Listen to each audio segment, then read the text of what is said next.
I mean, maybe the voice is so high today because that is the epitome of swiping left. All right, we not compatible no more. Swipe left. What's going on, y'all, nigga? Yo, coming to you with another video. So check this one out, y'all. We have this video from The Hill. It's called Jessica and Amber Debate Dating Apps. All right, Millennial, Gen Z, couples meeting online. What do you guys think about this video as a whole? Like, do you think that, people are opting out of organic, relationships, organic, meetups, and in favor of the actual online dating? And if so, do you think that's actually a net positive on society as a whole? So, all right, let's get right into this, y'all. Ready, set, swipe? A very new controversial study shows that the number of Americans who found a partner through an online website or a dating app has increased significantly since 1980 from 0 to over 50%, while other avenues of meeting someone, like through friends and family, work, school, in your neighborhood, or at a bar, has declined. So, Amber, what do you think is the best way to meet someone these days? Is it through an algorithm that considers a lot of data points and personal preferences tailored for you, designed to give you a perfect person what you want? Or do you think we have to go back to the older traditional ways? Yeah, sure, you can probably guess where I'm going to go with this, but let me just start by saying I did meet my husband on a dating app, so I'm going to sound like a total hypocrite. But I think, generally speaking, it's better to meet someone in person. And the problem that I have with dating apps is I think they really dehumanize the experience and lead to these very impersonal interactions that lead people to feel like the person on the other end of the screen is disposable. There's so many options on dating apps. I probably went on 100 plus dates before I met my husband. I think that's a very good point that this girl is bringing up. And the reason why I'm saying that is because, think about it, you guys. If anybody ever been on a dating app, you literally just swiping. And these individuals that, who are they exactly? These people you talking to, there is no actual real connection. I know you can sign, you can fill out these apps with all your interests and all this stuff, but truth be told, there are so many people in the world. And I like the fact that she brought up the fact of there's options.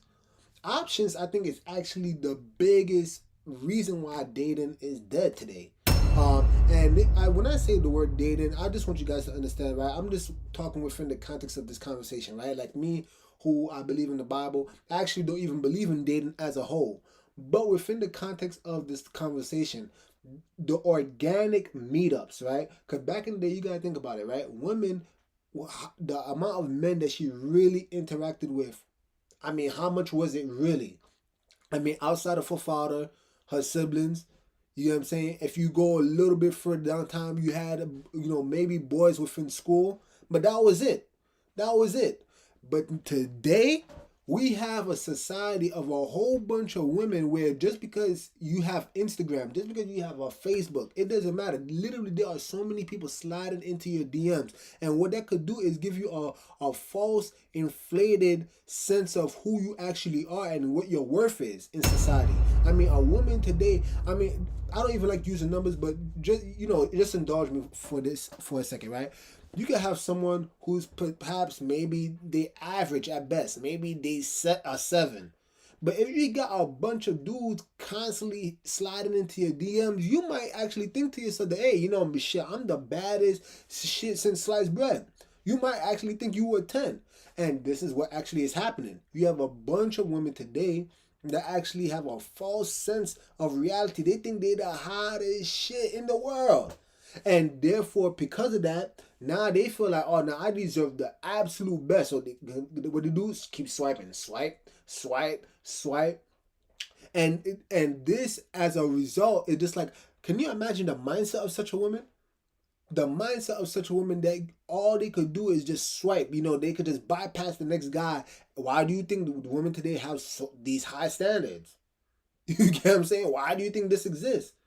Maybe it's because they have all these options. You get what I'm saying? But before, if you just trusted your father, right? The father made, hey, I think you should marry this guy. I know some of you guys who are not biblically minded, you might think that's oppressive, the patriarchy and all this other bogus nonsense. No, I mean, Who else would have your best interest in mind? Wouldn't it be your father? The only man I'm talking about in a good household, right? We're not going to talk about, outliers. I hate when people bring, random, outliers. But in a normal household, wouldn't it be that man who does not look at you sexually? I mean, this man literally birthed, he partook in you coming into this world. He doesn't even look at you sexually. Wouldn't that man have your best interest in mind? Just think about that. But now we don't even value the father's, input. All right. Over the past 5-10 years. And I think people, because they have so many options, end up always looking for that next best thing. And I think it's important to remember that love is not just some algorithmic a decision beyond your control. It's not a case where if I have exactly the right things in common with somebody that we're going to fall in love. Love in a lot of ways is very much a conscious decision and a choice that you make every day to work with somebody and be with somebody and put in the dedication to making that relationship work. And dating apps promise to give you your so-called soulmate or perfect match. But until you actually meet someone in person and see how you're able to communicate, I don't think that those things matter quite as much. Man, this girl is dropping so much facts, y'all. Hey, she's borderline preaching. She's right. A lot of problem with these apps is that, sure, you can plug in your interest, but okay, I'll give you, this is very, very basic, guys, but hear me out. If I like basketball, how many other people in this world like basketball? Think about that. And just because we both like basketball, does that necessarily mean that we're compatible? A lot of times what would make a good relationship, or rather a long-lasting relationship, is not necessarily what you guys have in common. Yeah, major stuff like in terms of your beliefs, absolutely. You guys have to be in one accord in terms of your morals, your beliefs. We get that. But just because you have, even at that, just because we both may have a similar religion, does that mean we're necessarily compatible? Not necessarily.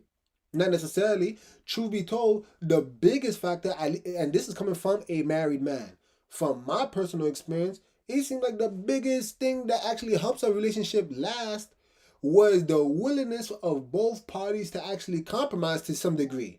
There's certain things that my wife, when she met me, she literally said that she doesn't like beards.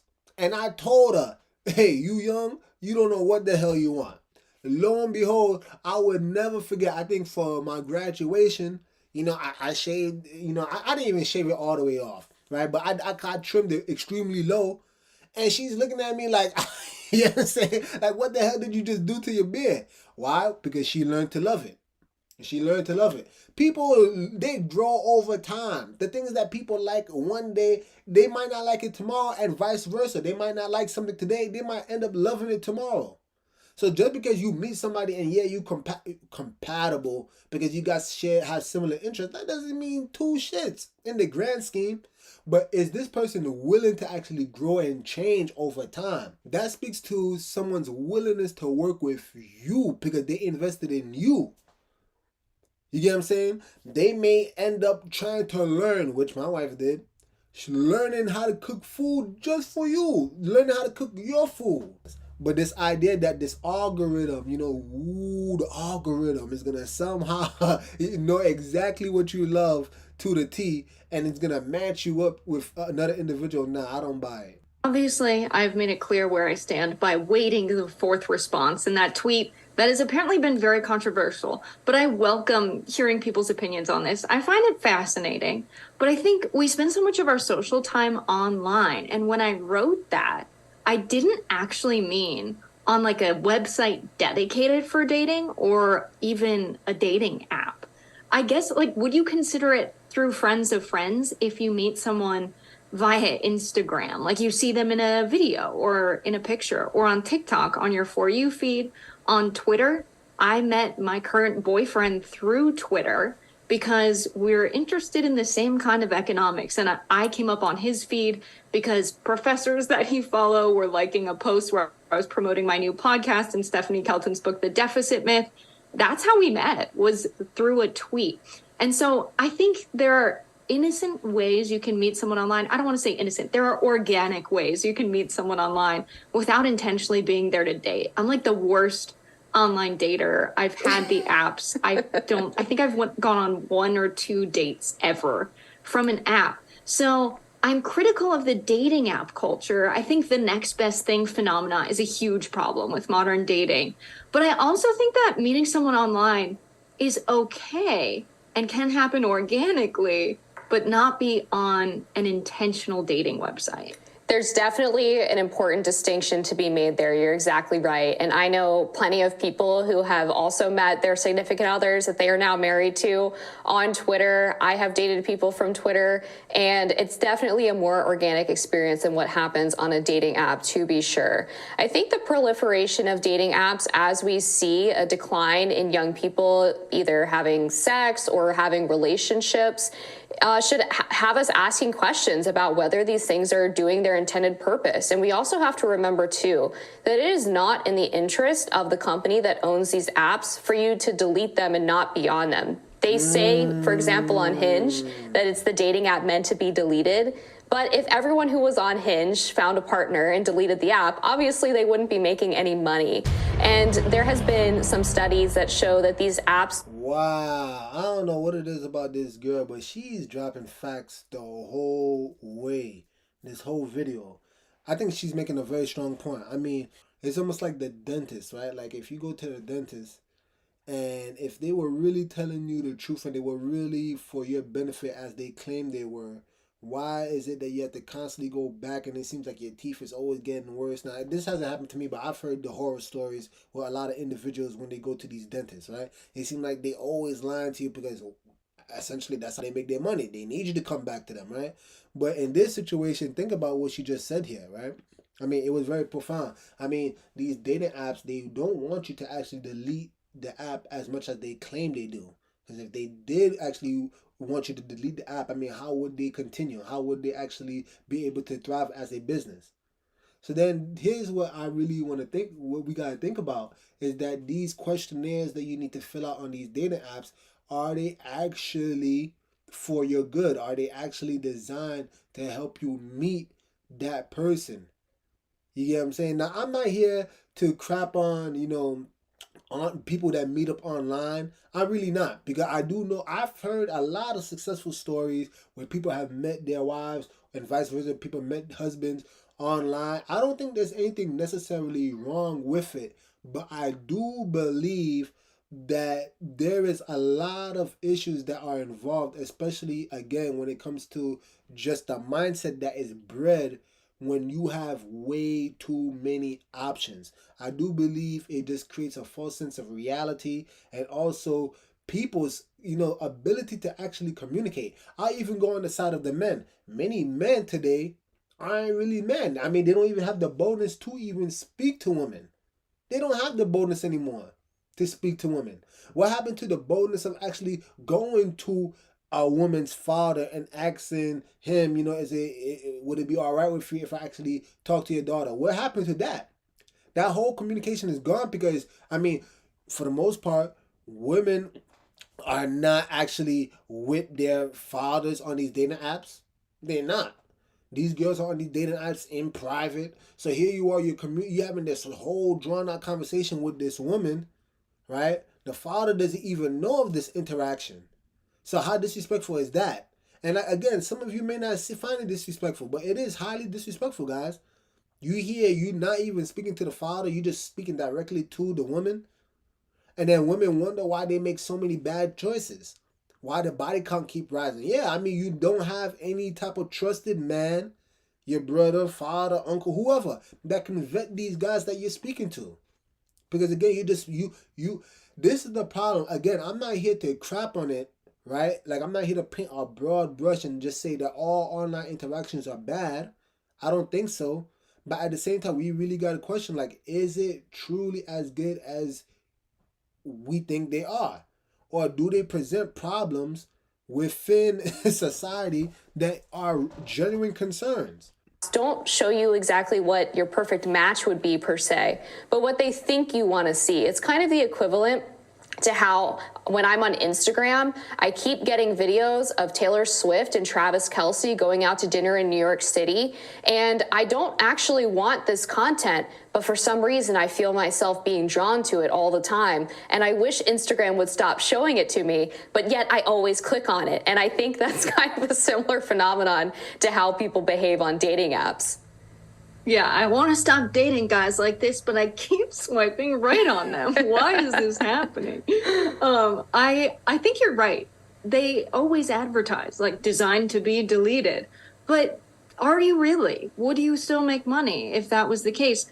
It's a good point. They could be giving us duds on purpose on those apps. So just scroll Twitter, guys. Just find someone on your For You feed. Obviously, Travis Kelce and Taylor Swift are taken, but there are many other options on your feed that you will find. I also like that you say, I've dated people from Twitter before, as if they're just always a Twitter person when you meet them there. But I think the reason we've seen an increase in dating online since 1980 is because that is when the internet was created. I don't know if it's that people prefer the internet, or right now we're so obsessed with being social on the internet and using social media that's why we've seen it skyrocket. Maybe we'll see it plateau as excitement around being social on the internet. Well, here's a point she's actually mentioning that's actually true. I mean, think about it, right? Why is it increasing? Well, for one, how much shaming that goes about. I'm sure some of you have seen it. Have you seen the videos of people just going to work out in the gym, and then you have men being shamed just for looking at them, whatever the case. Mind you, they dress crazy, but we live in a society where like men are constantly shamed just for being men, right? I mean, you're literally dressed in underwear, right? Why did you dress that way? We know damn well why you dress that way. We all know you're trying to show the cheeks for the whole world to see. And as much as you're mad that this man at the gym is looking at you, but yet you're going to post it in TikTok and Instagram so the whole world can look at you. So that's the hypocrisy there. But again, if these men are being shamed for just being men, just looking at women, which is in their nature, then of course now what they're going to resort to is that, okay, you know what, let me take the online route. So at least if I'm gonna, be denied or whatever, it's just a swipe. There is no really real personal connection there. You don't have to even deal with the rejection. I mean, you won't even know. You don't even know if you get rejected or not. I mean, truth be told, if you guys both swiped right or you both selected each other. That part but you won't really know if one party disapproves of the other. You won't know. That's the nature of the dating apps. Using social media declines. Maybe we're in a flux period right now, and slowly, as all of our platforms are moving towards less personal networks and more towards media content from someone you've never met, or it's getting commercialized and you're getting pushed a lot of ads and shopping. I think people are getting tired of that kind of content on social media and may pull back and may meet people more in person again. I don't know. But the internet hasn't always been a factor. It became a factor in 1980. So I don't want to confuse correlation with causation here in the data. Yeah, I do feel like the recent spike that we see on that graph is probably a side effect of the fact that people just don't engage in their community as much. Social media tends to be sort of the meeting place for people. I mean, people don't go to church as often. They don't go to community centers for whatever reason. I mean, people really did used to go to bowling alleys and bingo and all of these little small town events to meet up with their friends or meet up with family friends. And I think one of the underrated reasons why it is good to meet people through friends or through family is that you can kind of filter out who might not share the same values as you. And you also have a rating on that person's potential safety. Obviously not a fail-safe, but there have been some situations of friends of mine who have gone out on online dates and have found themselves in some pretty unsafe situations. So the safety aspect of this cannot be ignored as well.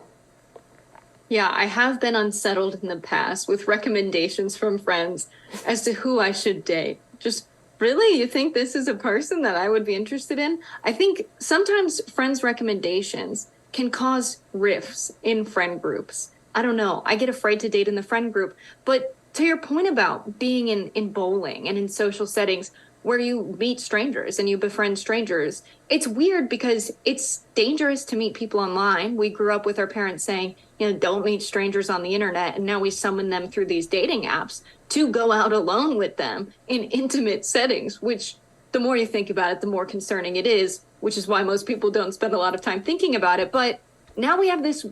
You see, and this goes right back to the father, right? Or some type of trusted man in your life. I mean, why would it be dangerous? I mean, it's still dangerous. Your father could, in theory, not know who this guy is that he actually is recommending, and he may actually recommend a dud. The potential is there.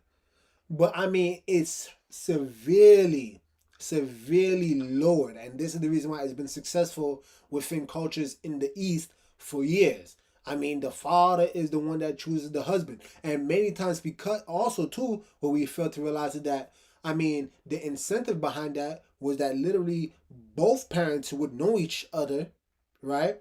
And when you marry somebody, there's always this understanding that you're not just marrying a person, you're marrying into their family. So if a father was recommending someone to you, I mean, he would know that, okay, now I'm not only talking to the boy that, is interested in my daughter, I'm also talking to the entire family. Sometimes treaties were actually formed because of marriages. So these are the kind of things that we need to actually take into consideration. And here's what's also important too, right?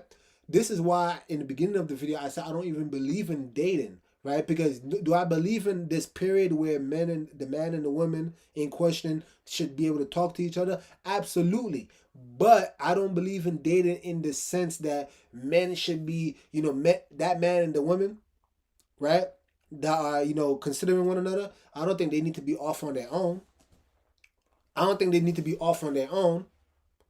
I mean, if you just examine some of the cultures in the East, the real way they always done it was, for one, well, you could even go to the Bible. Really, there is no real courting. There is no courting at all prior to the marriage. So that's one. So there is no alone time. So in other words, if you think about it, that man and that woman, they should always be in an environment where the family, the tribe, the community, however way you want to name it, is always present. Therefore, in that scenario, you don't gotta worry about danger and all this other stuff. Or am I meeting? No. If you have a community, a tribe, both family members are observing the two individuals in question that are about to get married at all times, then now everybody can vet the character of both the man and the woman. So again, you can see why these cultures in the East were very successful. But here's the thing, right? I want to land the plane by saying this, right? Fundamentally, what we got to come to the conclusion is that, online dating, right, which is very prolific, especially in the West. And that's not to say that these things don't exist in the East. We already know it's spreading all over the world. But by and large, the West have pushed a very modern, concept of dating, right? And we can see that, generally speaking, I don't believe it's working. I mean, divorce rate is as high as ever. I believe it's about 70% right now. You get what I'm saying? And why is this important? Because something is clearly not working. Now, I'm not here to paint a broad brush. I'm not here to say all online dating is bad. I'm not here to say that. That's not really my position to say. I will say this, though, that if I'm going to just stick to the Bible, which I do in this channel, I don't advise, meeting people online. I truly don't. I don't advise it. I recommend for you women, for a man to speak to your father and inquire about you, or your father present a man that he think is worthy to marry you. Period, point blank. And you, man, rather than you going to these dating apps, right? Which, truth be told, can you do it? Yeah, you could do it. But, I mean, what's the quality of women that you're probably going to meet there?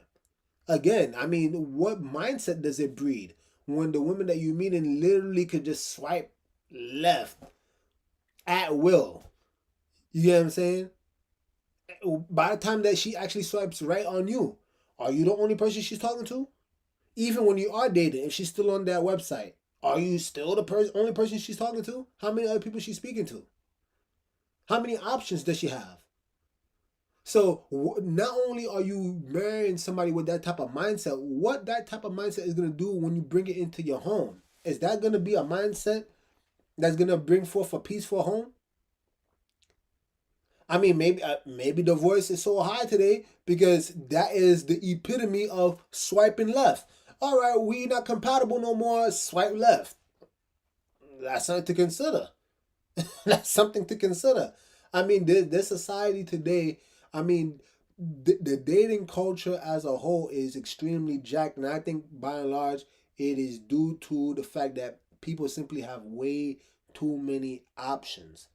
But I would love to hear from you guys. What do you guys think about this whole situation? Again, if you met your wife or your husband online, I'm not here to crap on you. That's not what the purpose of this video is about. But just because it works for you, is that something that you recommend for other people? Is that something that you see that it's better for society as a net positive? I'm not talking about isolated events. I'm talking about as a net positive. What society are we bringing forth, right? Is it contributing to the hookup culture? Because now you have a bunch of people who are just simply meeting a bunch of strangers. They hook up for one night and then they go their separate ways. Is it contributing to long-lasting, sustainable relationship? These are the questions I have, and again, once again, chime in, put your comments down below. But with that being said, Nick over and out. The message sent. Jesus is King, y'all.